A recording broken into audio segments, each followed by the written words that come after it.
오늘 우리가 읽은 말씀은 다윗 왕이 지은 시로 15절은 앞에 있는 모든 부분에 대한 최종적 결론을 선언하고 있습니다. 15절 말씀 속을 살펴보시면 여호와를 자기 하나님으로 삼는 백성이 복이 있다 하는 것인데 어떠한 복을 누리게 되는지를 12절에서부터 14절까지 다윗은 상세하게 표현을 하고 있습니다. 우리 성도님들께서 12절 말씀을 한번 읽어볼까요? 시편 144편 12절 말씀입니다. 읽어주세요. 시작.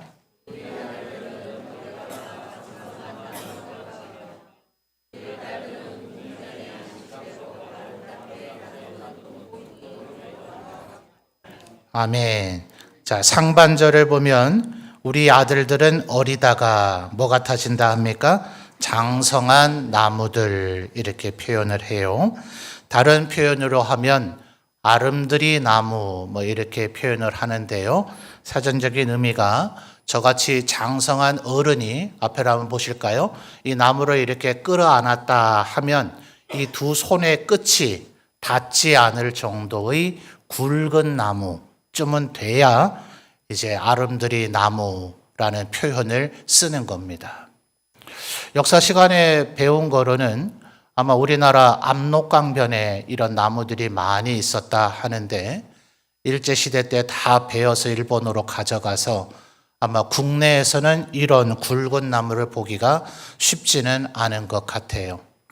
아마 비슷한 나무를 여러분이 왕궁 같은 그런 곳에 가보시면 기둥으로 되어 있는 나무가 바로 그런 나무입니다. 우리나라 사람들이 이제는 미국에도 많이 가서 살기도 하고 여행도 많이 가잖아요. 그래서 그런 사진이나 동영상들을 SNS에 많이 올려놓았던데 미국 쪽의 국립공원 같은 곳에 가면 사람 하나 정도가 아니라 사람 대여섯 명이 손에 손을 잡고 둘러서도 나무를 한 바퀴 두르지 못하는 나무들이 그렇게 굵은 나무가 지금도 지구 어딘가에서는 여전히 자라가고 있더라고요. 그래서 이런 나무들, 장성한 나무, 아름드리 나무 이런 것을 한자로는 보통 동량이라고 이렇게 표현을 하죠.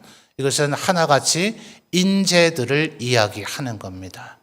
말하자면 아까 말씀드렸듯이 왕궁에서 기둥으로 세울 만한 고대 중에서는 가장 거창한 건물들이 바로 왕궁 아닙니까? 바로 그런 곳에 기둥으로 세울 만한 나무, 말하자면 이 세상에서 아주 크게 쓰임받는 인재들을 얘기하는 거죠.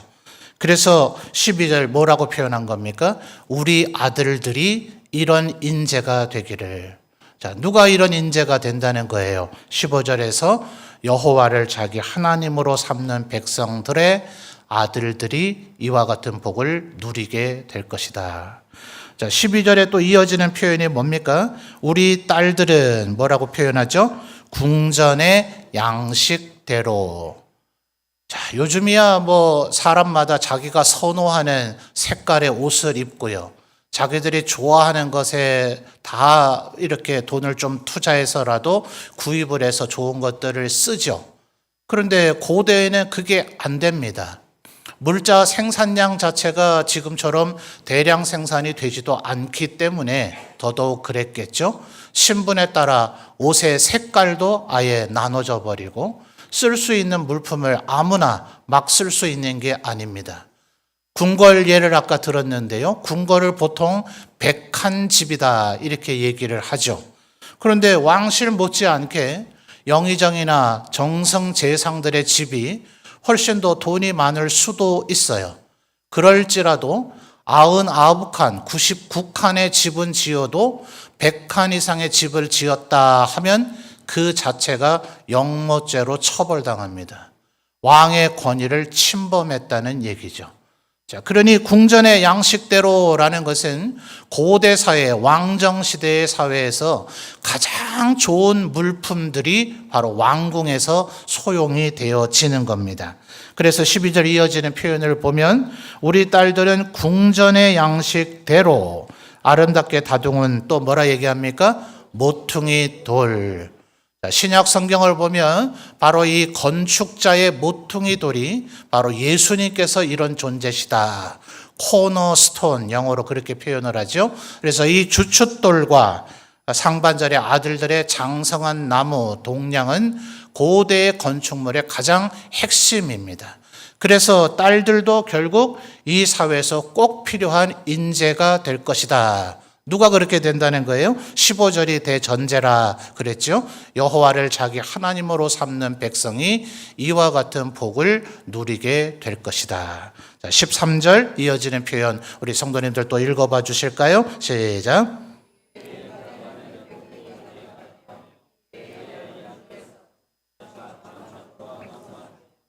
아멘. 자, 우리의 곡간에는 뭐가 가득하다고요? 백곡입니다. 백곡. 모든 곡식들을 통칭할 때 백곡이라 그러죠. 그런데 이렇게 가득가득 쌓아놓고 산 사람들이 어디 있었겠어요? 인류 사회가 언제나 이 먹는 문제를 해결하기 위해서 투쟁하며 살아왔다 해도 과언이 아니죠. 이 자리에 계신 우리 성도님들 가운데에서도 연세 많으신 어르신들은 저희 같은 젊은 세대야 보릿고개라는 말을 책으로 배웠습니다만 여러분들은 아마 실제로 보릿고개를 경험하며 사셨을 거예요. 지난 20세기만 하더라도 가을 추수기가 아니고서는 끼니를 걱정해야 되는, 어디 가도 먹을 거리가 없는 그런 시절을 경험할 때가 있었으니 13절에 얘기하는 곡간마다 백곡이 가득한 일은 그렇게 쉽게 이루어졌던 일들이 아니더라 하는 겁니다. 자, 이어지는 13절의 표현이 뭡니까? 우리의 양이 들에서 얼마나요? 천천과 만만인데 이것은 곱하기 용법이에요. 천 곱하기 천 하면 얼마예요? 100만 마리이고요. 만 곱하기 만 하면 얼마입니까? 1억 마리예요.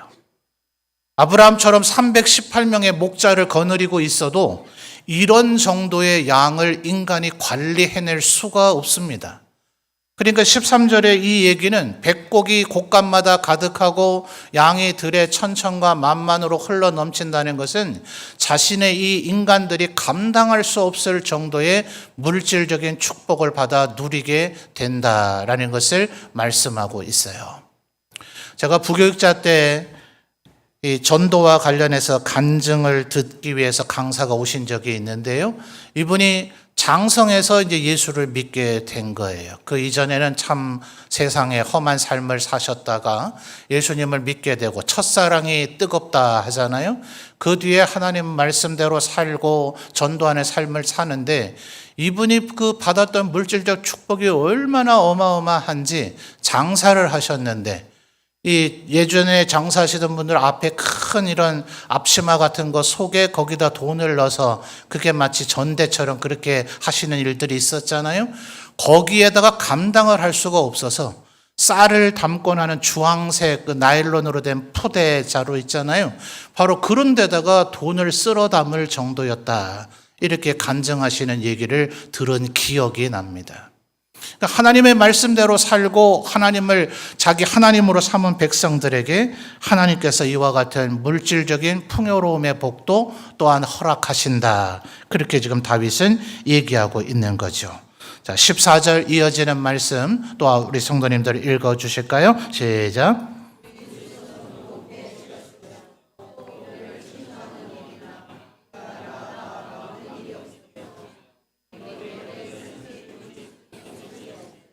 아멘. 자, 14절 상반절을 보니까 우리 수소는 무겁게 실었다 그러네요.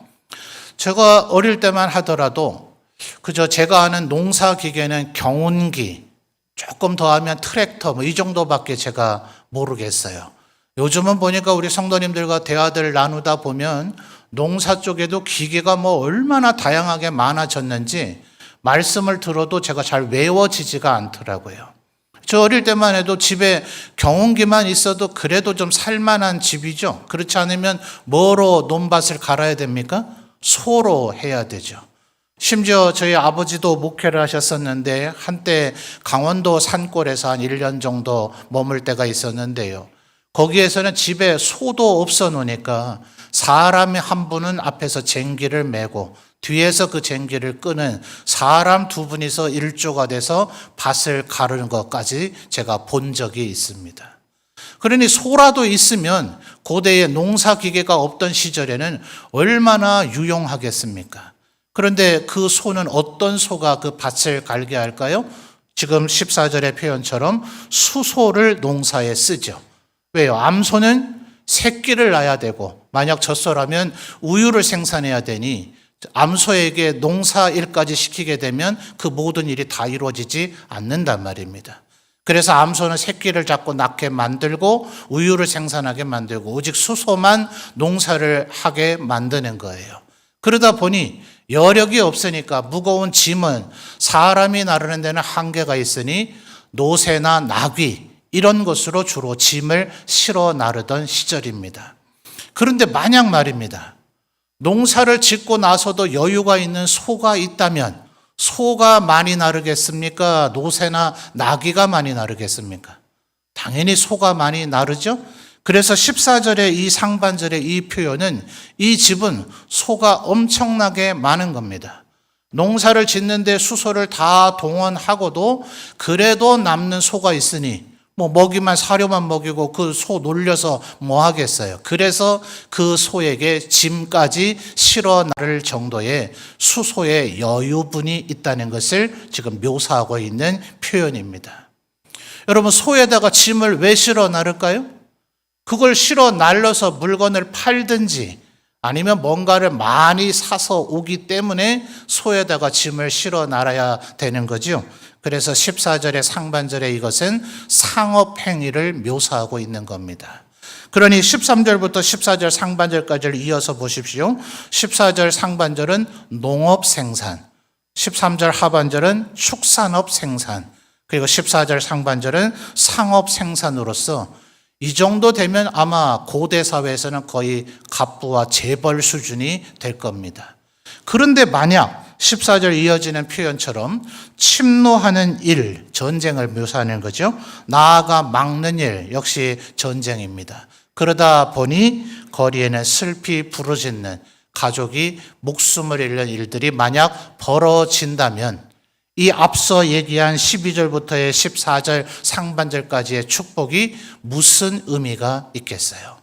그래서 하나님께서 우리의 자녀 손들이 이 사회에 정말 이름나고 꼭 필요한 인재들이 되도록 축복해 주시고 우리들이 물질적 어려움을 당하지 않도록 축복해 주시고 우리가 다급한 일, 위험한 일, 슬픈 일 당하지 않도록 막아주시는 이 은혜가 누구에게 이런 은혜가 있다고요? 15절에 여호와를 자기 하나님으로 삼는 백성이 이런 복이 있다라고 다윗이 지금 고백하고 있는 겁니다. 다윗 왕이 아마 이 시를 지은 때로부터 지금까지 수천 년의 세월이 흐르지 않았습니까? 그러니 아마 이 말씀을 묵상한 사람들이 얼마나 많이 있었겠어요.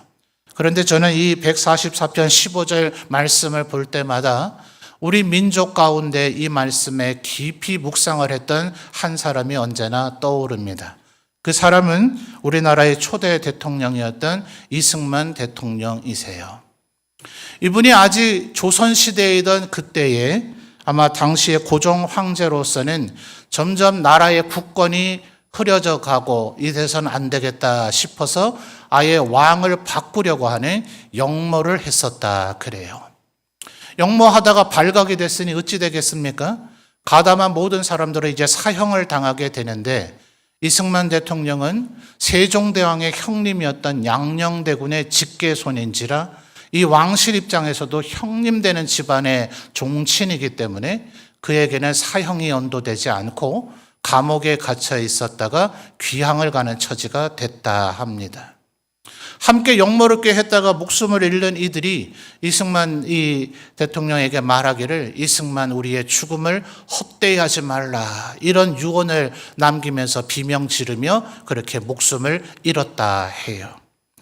이 이승만 대통령께서 당시에 우리나라에 점점 밀려오기 시작하는 외국인들에게 어떻게 하면 영어를 배우면 이 나라와 민족에 좀 도움이 되지 않을까 이런 생각을 해서 영어를 배우고자 선교사님들에게 접근을 했었다 합니다. 선교사님들이 성경을 읽으라고 줬지만 그것을 전혀 읽을 마음이 없었다 해요. 그런데 역모를 하다가 발각이 돼서 이제 감옥에 갇혀 있다, 귀향을 가야 되는 신세가 됐으니 감옥에서 다른 거 할 것이 없잖아요. 그래서 할 일 없는지라 그때 성경을 비로소 읽게 되었다라고 얘기합니다. 그가 많이 읽었던 성경 말씀 가운데서 바로 이 144편 15절의 말씀이 그의 눈에 들어왔고 그의 마음에 꽂혔다 그래요. 여러분, 20세기의 우리 전반부에는 2차 세계대전이 일어났지 않습니까? 그 전쟁들 왜 일어났어요? 세계의 강력한 수많은 나라들이 다른 나라들을 전부 다 정복해서 식민지를 삼았죠. 그리고 이제는 더 이상 식민지 삼을 나라가 없으니 서로의 식민지를 뺏기 위한 전쟁이 말하자면 1, 2차 세계대전 아닙니까? 참 나쁜 전쟁이고 나쁜 행위이지만 그런 면도 있기는 하나 그 내용을 잘 살펴보니 일본 같은 나라들을 제외하고서는 전쟁에서 패배한 나라나 전쟁에서 승리한 나라나 전부 다 하나님을 섬기는 나라더라 하는 거예요. 그러니까 이승만 대통령이 여기에 15절 이 말씀이 마음에 꽂힌 겁니다. 아, 진실로 그러하구나. 그분이 살아가셨던 그 시대를 보니까 정말 하나님을 잘 섬기는 나라는 비록 그 뒷일은 그렇게 선한 행동이라 할 수는 없지만 최소한 다른 나라에게 침략을 당하지는 않고 다른 나라를 정복하고 다른 나라를 좌지우지할 수 있는 그런 강력한 힘을 가진 나라가 되었더라 하는 겁니다. 그래서 결국 우리나라가 일본의 국권을 잃게 되었을 때 이승만 대통령을 비롯한 많은 기독교인들이 독립운동에 투신하게 되죠. 김구 선생, 안창호 선생, 윤봉길, 안중근, 유관순 등 우리가 이름만 대면 알 모든 그 독립운동가들 대부분이 기독교 신앙을 갖고 있습니다. 1919년 3.1 만세운동을 이어지고 나서 상해에 임시정부가 세워지게 될 때, 자, 이제 우리나라를 어찌하든지 독립을 시켜야 될 것인데, 독립하고 나면 우리나라는 어떤 나라가 되어야 할 것인가? 자, 지금도 전 세계에 가면 왕실이 있는 나라들이 있잖아요. 비록 입헌군주제라 해서 정치에 관여 안 하지만 분명히 왕이 있는 나라가 있단 말입니다. 그러니 우리나라를 다시 독립시킨다면 우리는 왕정국가로 갈 것인가? 이것에 대한 독립운동가들의 수많은 토론이 있었다 해요. 결국 우리나라는 민주주의 제도를 채택하고 경제체제에서는 자본주의 체제를 택하는 이런 나라가 되긴 했지만 독립운동가들이 토론하는 가운데 가장 관심이 있었던 것은 그 이전에 하나님 섬기는 나라가 되어야 하겠다 하는 것에 그들의 마음이 모여졌다 해요. 그것을 기독교 입국론이라고 이야기를 합니다. 그래서 그 독립운동가들, 말씀드렸던 이 모든 운동가들은 바로 이 말씀을 마음에 새기고 전 세계 수많은 나라들을 보라. 하나님을 섬기는 나라들이 하나님 앞에 복을 받았지 않았던가. 지금 우리 신 시장님께서 시정을 돌보고 계십니다만 그 이전에 우리 고 시장님이 계셨죠. 기독교 연합회 때문에 간혹 시장님과 목사님들이 이렇게 만나게 될 일이 있는데 그때도 이분이 외국에도 가서 행정적인 공부를 하기도 하고 온 분들 아닙니까? 이분이 보통 목회자들 만나면 시민들 누구를 만나도 시장님들이야 제가 이렇게 시를 잘 돌보고 있습니다. 그래서 시가 이렇게 잘 되고 있습니다. 저를 계속 지지해 주세요. 이런 얘기 하고 싶을 거 아니에요. 근데 이 시장님이 당시에 뜻밖의 얘기를 하시더라고요. 본인이 외국에 나가서 공부를 하고 이러다 보니까 하나님을 섬기는 나라가 다 복받더라. 그분의 입에서 그 말이 나와서 제가 굉장히 감동을 받았던 적이 있습니다. 그래서 제가 시장님이 시정 보고하신 것보다 지금 그 말씀이 제 마음에 참 와닿습니다. 여러분, 그때나 지금이나 인류의 역사를 잘 보십시오. 하나님을 잘 섬기는 나라들이 복받습니다. 그래서 이 이승만 대통령을 비롯한 우리의 독립운동가들은 어찌하든지 이 나라가 민주주의, 자본주의도 중요하지만 그 이전에 하나님을 섬기는 나라가 되어야 하겠다. 이 염원을 가지고 이 민족을 위해서 독립운동을 해오셨던 겁니다. 여러분, 우리나라가 이제 광복을 하게 돼서 재헌국회가 수립이 되어지죠. 그래서 그곳에서 헌법을 만들고 그리고 우리나라 정부가 수립되는데, 지금도 국회의원들이 선출이 되면 선출 수가 많은, 초선 의원보다는 4선, 5선 이런 선수가 많은 분들, 또 그중에서 연세가 좀 많은 분, 이런 분들을 중심으로 국회의장을 선거합니다. 그런데 초선은 전부 다 초선이니 어떤 기준으로 해야 되겠어요? 그래서 일단 국회의장을 뽑기 전에 임시정부에서 통령까지 지내셨던 이승만 의원께서 임시의장이 되셔서 초대 재헌국회에 국회의장을 뽑는 일을 진행해 주시죠 하면서 그가 회무를 첫 진행을 하는데, 당시에 종로구 국회의원이 감리교회의 목사님인 분이 계셨습니다. 그래서 이승만 임시의장이 재헌국회의 첫 회무를 진행하기 위해서 등단을 해서 종로구의 의원이자 목사님이신 아무개 의원님 나오셔서 기도해 주시고 회무를 시작하겠습니다 하며, 이 나라의 초대 재헌국회가 하나님 앞에 기도하고 회무를 시작했습니다. 이것은 국회 국회 회의록에 기록이 되어져 있을 정도입니다. 여러분, 우리나라가 1907년에 이제 1910년이 되면 나라가 일본에게 넘어가지 않습니까? 1907년에는 우리나라의 조선의 대한제국의 군대가 해산이 됩니다. 정말 비극적인 일이죠. 그런데 그 공교롭게도 1907년에 우리 한국의 기독교는 어떤 일을 했는지 아십니까? 그 해가 바로 평양을 중심으로 해서 대각성 운동이 벌어진 해입니다. 100만인 구령운동을 하자, 이 민족이 예수 믿는 나라가 되게 만들자 하는 일이 그 해에 일어났고, 유독실에 우리나라에는 장로교회 선교사님들이 많이 오셨기 때문에 장로교회가 한국 기독교의 중심이 되어졌는데, 1907년 바로 군대가 해산되는 그 해에 우리나라 전체에 하나의 노회가 형성됩니다. 아직 교회가 많지 않고 기독교인들의 인구가 많지 않기 때문에 지금은 우리 교단만 하더라도 수십 개의 노회가 있거든요. 그런데 그때엔 오직 단 하나의 노회가 이제 형성이 돼서 그걸 가리켜서 독노회라, 하나밖에 없는 노회다 해서 독노회라 부릅니다. 얼마나 교세가 아직 약했겠어요. 그런데 지금도 그렇습니다만 제주도는 지금도 예수 믿는 인구가 적습니다. 바로 그런 와중에, 군대가 해산되는 와중에 우리 믿음의 선진들은 이 민족의 구령운동을 할 뿐만 아니라 제주도에 선교사님을 파송했어요. 1910년이 돼서 우리나라가 이제 국권을 잃고 나자, 그 뒤로 2년이 지나고 난 1912년에 비로소 우리 교단은 이제 총회가 됩니다. 팔도를 중심으로 해서 노회들이 나눠져서 경상도에는 경상노회, 경기도에는 경기노회, 이런 노회들이 생기면서 총회가 형성이 됐는데, 생각을 해보세요. 1912년입니다. 1800년대 후반에 이 땅에 비로소 기독교가 전파됐어요. 기독교가 전파된 지 아직 수십 년밖에 되질 않았습니다. 동노회 회장이나 첫 초대 총회장이나 아직 선교사님들이 그런 회장직을 맡고, 우리 조선인 목사님 장로님들은 그 밑에서 돕는 역할을 할 수 있을 뿐이었습니다. 그런데 1912년에 중국 산동 땅에 총회 설립 기념으로 선교사를 파송합니다.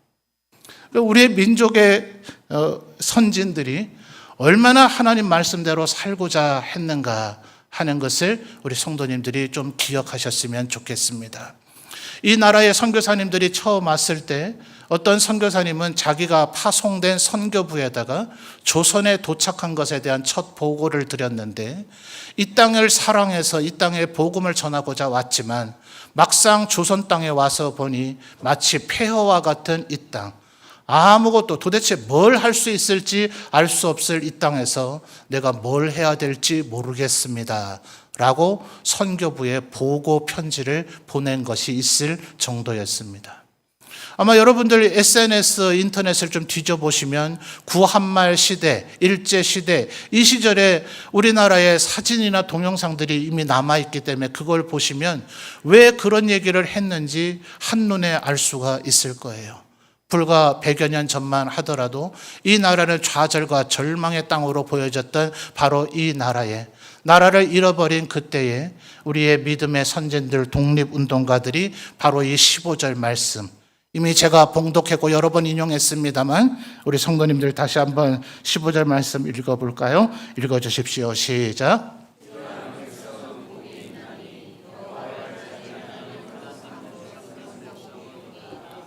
아멘. 우리의 믿음의 선진들이 바로 이 말씀을 마음에 새기고 이 민족을 위해서 살아올 때에 우리나라가 이토록 복받는 나라가 되어졌는 줄 믿습니다. 여러분 1950년에 우리나라에 전쟁이 벌어졌을 때 16개의 나라에서 우리나라에 군대를 보내서 도와줬잖아요. 그 중에 하나는 필리핀, 투르키예, 이디오피아 이런 나라들이 있습니다. 그때는 우리보다 여유가 있었길래 우리나라에 군대를 보내줬을 거 아니겠어요? 이제는 우리나라가 그 나라들을 돕고 있습니다. 얼마나 어마어마한 변화입니까? 이 민족에 주신 하나님의 축복이 여호와를 자기 하나님으로 삼는 백성에게 주신 은혜이며 축복인 줄 믿습니다. 여러분 우리나라의 애국가의 가사가 어떻게 되어 있어요? 동해물과 백두산이 마르고 닳도록. 동해물이 마를 날이 오겠습니까? 그리고 백두산이 닳아 없어질 날이 오겠어요? 그런데 동해물과 백두산이 마르고 닳도록 하나님께서 우리를 보호해 주시면 우리나라가 만년토록 이어질 것입니다. 우리 믿음의 선진들의 신앙의 고백이 담긴 것이 바로 우리의 애국가죠. 이 나라는 바로 하나님을 여호와를 우리의 하나님으로 섬겼기 때문에 이와 같은 은혜와 축복을 받은 줄 믿습니다. 오늘 이 자리에 오신 우리 모든 성도들 또 부모님의 가정을 찾아와서 함께 예배드리는 우리 성도들의 자녀손 되시는 모든 성도들이 이 말씀을 꼭 마음에 새기고 되돌아가셨으면 좋겠습니다. 여러분 특별히 우리 한국 기독교회는 장로교회가 주종이 되어졌다 말씀을 드렸잖아요. 우리 교단도 우리 교회도 예외가 아닙니다.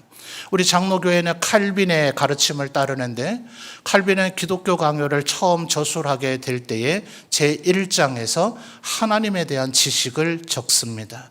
왜냐? 하나님에 대한 온전한 지식이 없으면 사람은 자기가 괜찮은 줄 알아요. 내가 이래봬도 좀 똑똑한 것 같다, 다른 사람보다 내가 도덕적으로 꽤 괜찮은 것 같다 하는 것은 인간들끼리 서로를 봐기 때문에 그렇습니다. 하나님의 그 영광스러움, 하나님의 그 거룩함, 하나님의 그 위대하심을 알아가면 알아갈수록 인간이란 자기 자신을 더 정확하게 보게 된다. 이것이 칼빈의 논리입니다.